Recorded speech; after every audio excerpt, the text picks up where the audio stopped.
And to not do it is like looking in the mirror with a frown and expecting the mirror to smile back at you.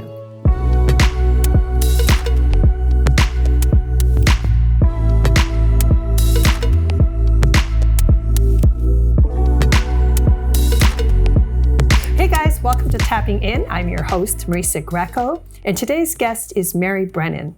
Now, Mary Brennan is a hypnotherapist based in Los Angeles, California, and she helps you to remove those old subconscious blocks in your energy field and help you to reconnect to that love that's within you.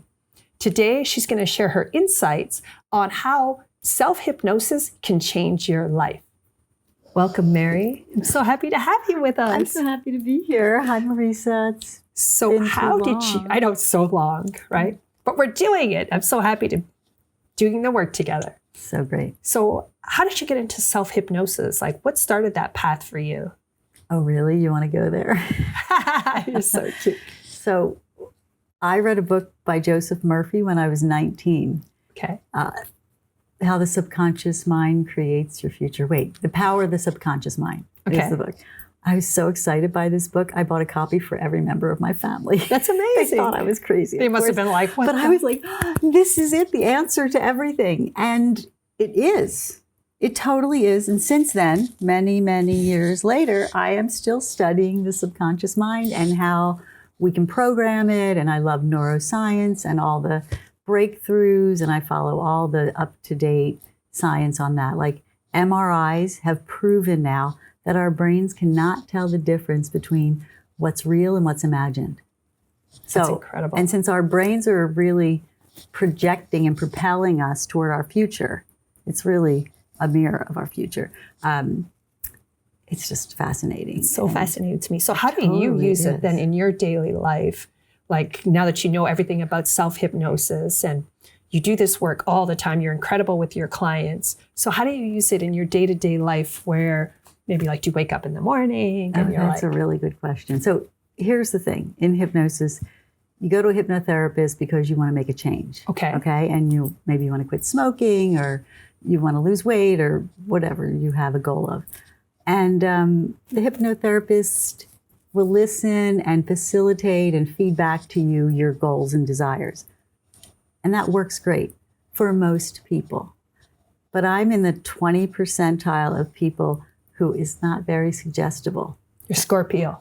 You're a Scorpio. You're a stubborn Scorpio. Yeah, I get it. So I just don't, because I'm a very analytical person. I live in my mind. That's my thing. Right. And I think a lot of people who are into personal transformation and like information, like to learn things like I do, are probably like me. So we're not suggestible. So suggestibility is something, it's a measure of how well you take in feedback or you take into hypnotherapist scripts, basically. And for instance, many people don't know what hypnosis is. And I think I'm getting off track. No, that's okay. Yeah, tell me. So they think when they see these stage shows that that's hypnosis, where you're made to do anything against your will, which is so far from the truth. As a matter of fact, a hypnotherapist or hypnotist, that's what they call them on a stage show.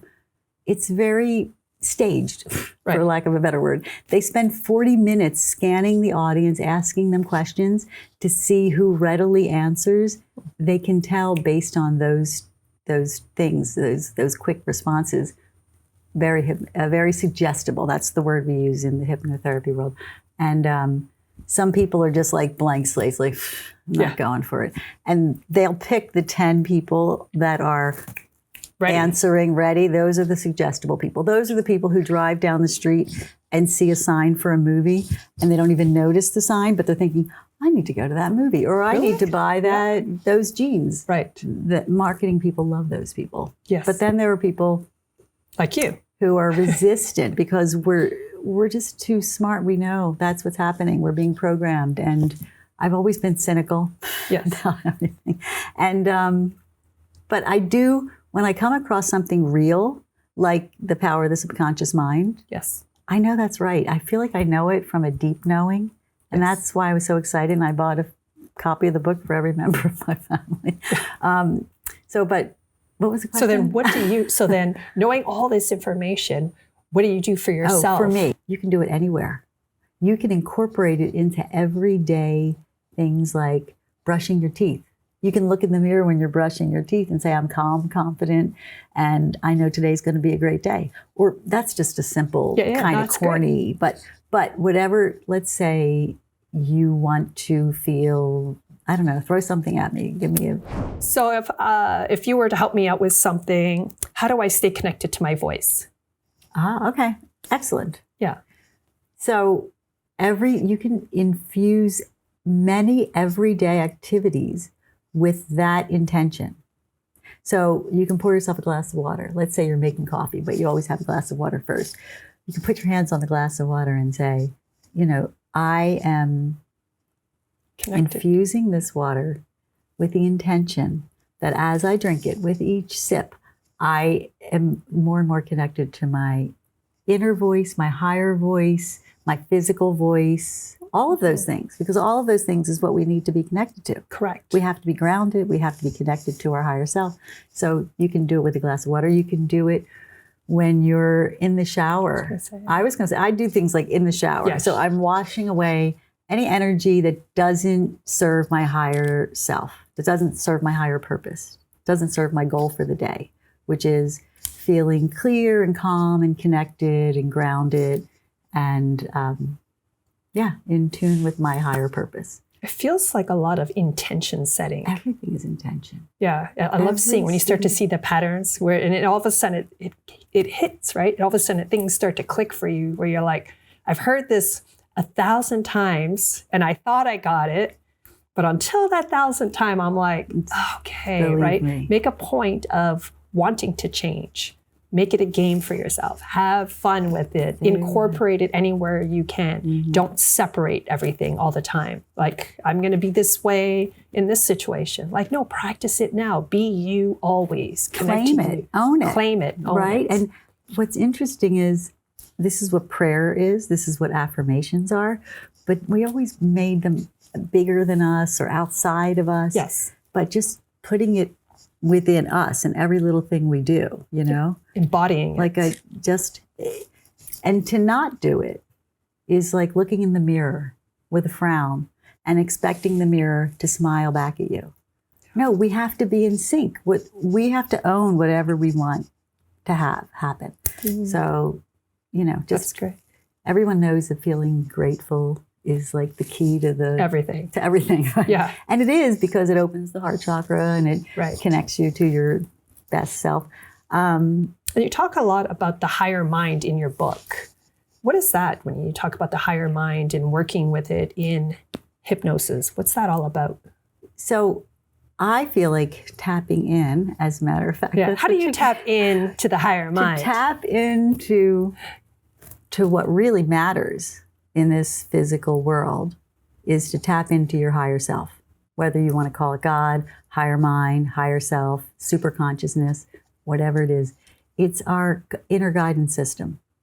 And it's great to go to someone. Sometimes you need a person to vent to or to mirror back to you what you're telling them. But once you create a relationship with your inner guidance, it's a game changer. Because think about how many people, I can give myself as an example of this, have gone to therapist and then hold back from what they tell them because they don't want to be judged. So what's the use in that? I know, but it's like the person that cleans their house before the cleaners get there. Exactly. I don't want you to know how messy I am, so I'll clean up kind of. Right. It's like you don't need to know how neurotic I am. But when you talk to yourself and say, what do I need to know or do or see or show me where to go, what to do, what to say, and who to say it to, so that I can have my best experience for this day, for this lifetime, whatever. And what's your process for that?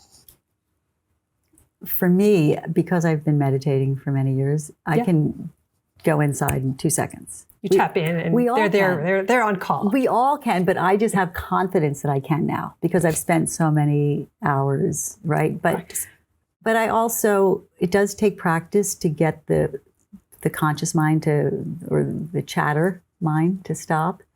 And that means going inward and whatever that takes. The easiest way to do it for someone who's just starting out is first thing in the morning and before they go to bed at night, I'm sorry, not before, when you put your head on the pillow at night, because that is when you're already so done from the day, or you're just starting the day, you're a clean slate. So there's not all the chatter, there's not all the, the emails and the texts coming in. It's just you and your brain. And that's when you can say, okay, show me, how to be my best self today, or how to live my best life today, or how to inch forward on my goals today. What steps can I take today that'll get me closer to where I really want to be? Because there's the thing about where we are and where we want to go, and the juice is in between. Most people are not happy in between. Right. But we could just embrace the in between and say, isn't it fun that I get to come on a TV show where I don't like talking in public? As a hypnotherapist, I'm a facilitator. I just like to help people. It's my thing. That's why I bought all those books. And then when The Secret came out, I bought all those books. It's like a library of self-help books in your house. I can't help myself. I just I get so excited when there's new information that can help us. It's sort of like, what the bleep. I bought CDs for everybody. So it's reigniting the desire and the hope. And I can tell you personally, as much as I know from all these years of studying and facilitating, I sometimes get so busy with life, just the grind and staying abreast of everything and staying above flow, staying alive. I forget to think about the future and to think, this is great, I'm happy with now, but if you don't have a plan for the future, it's like getting in your car and driving aimlessly. Wait, that's a bad thing? I'm just kidding. No, but you're right. And for a long time, I did that. Yeah. And I just did what showed up in front of me. And I thought that was life. That was okay. And I'm not complaining. It wasn't terrible. But there's so much more to it. We get to play. We get to say, I'm here. And that would be fun and nice. And then take steps toward that. And even when those steps feel uncomfortable, be like, it's part of the process. And train your brain. Instead of listening to our brains, we need to talk to our brains, because our conscious brain is like a minuscule thing, and our subconscious brain is the other part that's running the show. But then we have the superconscious, which is the part of us that's connected to whatever you want to call it. I don't want to get into religion, but it's the part that connects us to everything and everyone. Yes. And it's the part that knows everything. So call that Italian. I'm just kidding. I gotta if I have to plug that in one more time. No, but it's I totally. So I just feel like that's what I love about self-hypnosis, that you're training yourself. And yes, if you want to go to a hypnotherapist, there's tremendous value in that. They'll help you get really tight about and concise about first of all, are you a visual person? Are you an auditory person? Are you a feeling person? Because every person's experience with self-hypnosis should be predicated on that. So I don't visualize very easily. But if I look at some images, like in a vision board. Like a Pinterest or a... Yeah, and I say, that's the feeling, that evokes the feeling. I can memorize that image and call it up in my own self-hypnosis. And songs work great for me. There's songs that I just like, this song just takes me to that place where I was so happy and I felt like I could do anything and life was ahead of me. And I think what happens, I don't know, I'm sure you can relate. When we're in our 20s, it's like we're driving around and the unknown is so exciting. We never know what's on the other side of things, right? It's like, and then after a decade or in a second, it's sort of like, it's exhausting. And we're almost afraid of the unknown. Yeah. And that's where most people live, fear of the unknown. And that's, the brain is and you we've feel heard that many times from everybody who teaches anything about hypnosis, the brain is preventing you. It's there to protect us and keep us safe. So familiarity is its friend. The unknown is not its friend. But if we can get back to a time when the unknown was exciting, and to know that we can inject our visions and feelings and thoughts and words into the future and get there. Isn't that like so exciting? So much more exciting. And don't you remember, can I ask you a question? Yeah. When you were in your teens and 20s, don't you remember thinking, and maybe later, hopefully, that would be nice, and I would like that. Oh, yeah. And then constantly they came like this. Yeah, manifestation. And you had the freedom, right? You were just like, I don't know what I'm going to do, but it was moment to moment. It was open-ended, and you weren't afraid of the future. Yeah, you weren't as afraid of the future. People are more afraid of the future. You know who goes to hypnotherapists more than, what people go to hypnotherapists more than ever before? I'll rephrase that. One of the top reasons that people are going to hypnotherapists today is for anxiety, because the world we live in is just faster than ever before. It's fuller than ever before, and everyone's on overload. And they just interpret that as anxiety. It feels scary because it's too much. It's overwhelmed, though. I think because we're not trained to release the energy, right? Well, so much of the time, that generation too, we held everything, right? I'll hold my family's problems, my friends' problems. So we're so used to our identity being like, that's how we help each other. I'm going to hold everything in and don't let it out and don't show anybody. So we're all walking around like, I'm okay. But what we're learning is to release all of that. Right. And that's part of the anxiety. Like, how do I release all of this? And now I have space for that higher mind, my higher self, source, to come in.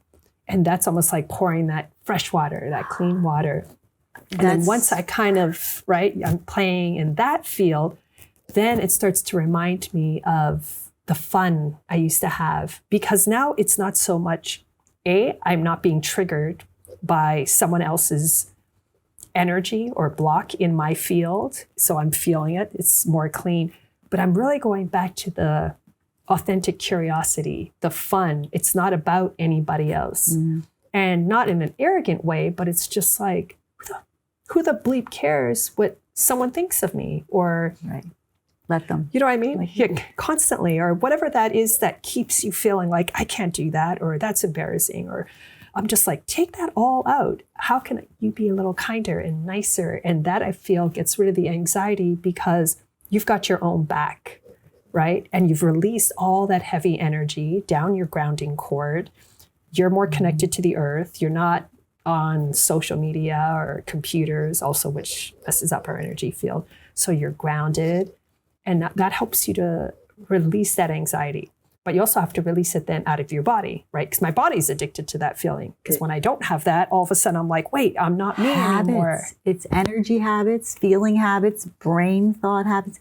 But I love that you're mentioning this, because you're right. You can't get into a place where you can have a conversation with your higher self or your inner intuition or your inner guidance, whatever you want to call it, until you can get into that relaxed state where you've just let it all go.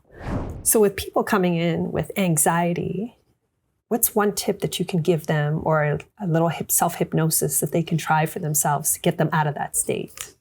Okay, so for sure, even for me, on days when I'm feeling extra wound up and I need to calm down, that nothing beats breath work. You can literally slow down your pulse by taking in 4 deep breaths into your belly. Most people are breathing into their chest. They don't even realize it. And that just, the body starts to think it's not getting enough oxygen. And that creates even more physical stress in your physiology, which is so crazy. So we're breathing into your belly on a count of 4. And then just holding it for 2. And then breathe out on a count of 8. Kind of slowly through your lips, through your teeth, I like to say, because it really helps you slow it down. Like a count of 8. And breathe out until you're completely empty. And then take in 4 breaths again. And then the interesting thing, or actually the benefit, I should say, of doing this kind of breathing is your body has lost all this oxygen. And when you breathe in deep again and you hold it for a couple seconds, your body's really igniting all the cells with oxygen. So you're nourishing your cells, which calms down your whole central nervous system. Because everything's like, we're not starving for oxygen anymore. Right. I felt a little appreciation, actually. Like my next breath in, I was a little bit like... Oh, you don't generally do that for yourself? I do, okay. But just in this moment too, where it's just like you said, it reminds me of how many things we put on hold, right? Like, oh, I'll do that later. I'll think of myself later. Like, that's not important. And that's, again, it makes me catch an old program of, I don't want to say you're not enough because it's so overused, but like, it doesn't matter. It's very universal. Yeah, but it's almost like it doesn't matter right now. Like, don't worry about you right now. What do you have to get done? You have many things on your plate. I have so much to do. And I think to myself, I'm already breathing, right? So it's not like I'm adding something to my list. So this is a perfect thing where I don't want to say we don't have an excuse, right? Right. Because all I'm doing is being aware, right? And just shifting it, even if it's for 5 minutes or 10 minutes. So it's not 4 rounds are enough to lower your blood pressure, to calm you down. And you can do it in a meeting. Right. You can do it in a meeting, and so that's what I would do if someone walked in, kind of hyper, maybe they were stuck in traffic and they were afraid of being late, so they're all wound up. And then once you do a little breathing, and then there's just so many ways, so many techniques. I know, that's the thing, when you know so much, you're like, which meditation would I share? But I'll tell you the simplest way, okay, is when you ask someone to pick a spot on the ceiling and look at it until their eyes start to get a little tired, and then just say, your eyes are getting heavier, you can let them slow down, you can let them close now, but you still want to focus up there. And doing that puts you in an alpha state like this. It's why yogis for years, that's a tip. That's what the yogis would sit in the lotus posture and look up to the third eye area. Yeah. It's because it puts them in a quick trance state. And trance is alpha state. Alpha state is alert, relaxed. And that's when your subconscious mind can hear new input, as opposed to when your prefrontal cortex is doing all the chatter. And they call it the monkey mind, right? Yeah. So yeah, just doing that, looking up, and then letting your eyes gently close, but in a relaxed way. So tell us more about these tips. One of the things that I do differently than what I was trained to do as a hypnotherapist is I teach my clients mindfulness. And I teach them these tips to do during the course of their day so that they can be prepped for self-hypnosis. Because I really think that's the answer. I think it's great to have someone help, but you really need to do, first of all, 66 repetitions of any given thought or visualization in order to create the new neural pathways. And that's a lot of meetings with a hypnotherapist, even though they'll send you home with a tape and tell you to do it on your own. But if you do it on your own and you just take 3 times a day and just take a couple deep breaths, go inside, visualize, hear the words, feel the feelings, 5 minutes, 3 times a day, in 21 days, you can be on the other side of this thing that you wanted to change in your life. But another easy one that you can do, even if you're out, in public, is when we're wound up and a little stressed, we kind of overly focus, because it's sort of like we're in the fear space and we're like, I'm gonna be, that's a dangerous spot. So you just like open your peripheral vision and just notice what's on either side, and just sort of do that for a few seconds and notice how that calms you down, and it will. I have to say thank you. You were an incredible guest with so much information. It was such a pleasure having you here. You're amazing. I'm so proud of you. I'm so proud of us. You, Marisa. I'm so happy to be here. And I hope this wasn't too much information. I love information. For any one person to I love take information. At 20-minute intervals. You're so cute. No, I love that. Until next time, guys, keep tapping in. If you want more, please join our community at marisagrieco.com.